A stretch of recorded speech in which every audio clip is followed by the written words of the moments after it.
دیکھو بیٹا، خوف یہ تمام ناکامیوں کا سرچشمہ ہے۔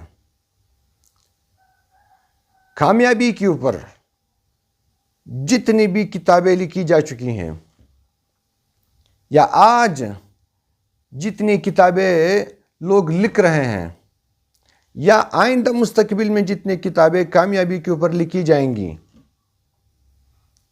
سب کا خلاصہ یہی ہوگا۔ تمام کتابوں کے اندر آپ کو ایک بات نظر آئے گا کہ خوف، اپنے اندر خوف پیدا کرنا، اپنے اندر ڈر پیدا کرنا، یہ تمام ناکامیوں کا سرچشمہ ہے۔ جس دن آپ نے اپنے دل کے اندر خوف پیدا کر دیا، بزنس شروع کرتے وقت آپ کے دل کے اندر خوف پیدا ہوا، کوئی بڑا امتحان یا بڑے چیلنج کا سامنا کرتے وقت آپ کے دل کے اندر خوف پیدا ہو گیا، آپ کے اوپر ذمہ داریاں آ گئی، ذمہ داریوں کا جو بوجھ ہے، اس بوجھ کے اٹھانے کے وقت آپ کے دل کے اندر خوف پیدا ہو گیا، تو سمجھو یہیں سے آپ کی ناکامی کی شروعات ہو چکی ہے۔ آپ کی ناکامی کا جو سفر ہے وہ شروع ہوا ہے۔ اگر آپ نے اپنے ہر مقصد کے اندر خود کو کامیاب کرنا ہے تو اپنے دل سے ڈر اور خوف نکالنا ہے۔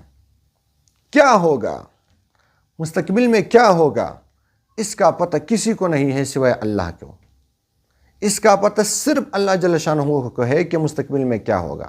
لہذا آپ مستقبل کے بارے میں پریشان مت ہو جاؤ، آپ مستقبل کی پریشانی چھوڑ دو۔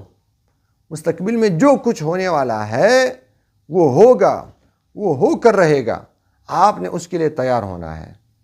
ماضی کے اندر جو کچھ ہوا ہے وہ ہو گیا ہے، اب وہ ختم، فنش، اس کے لیے پریشان مت ہو جائیے۔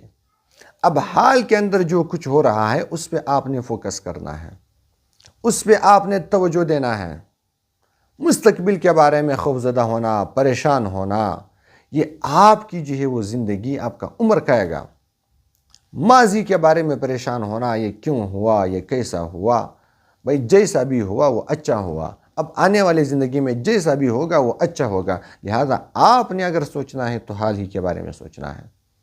یہ دونوں چیزیں اپنے ذہن سے نکالنی ہے، تب آپ جا کے کامیاب ہوں گے۔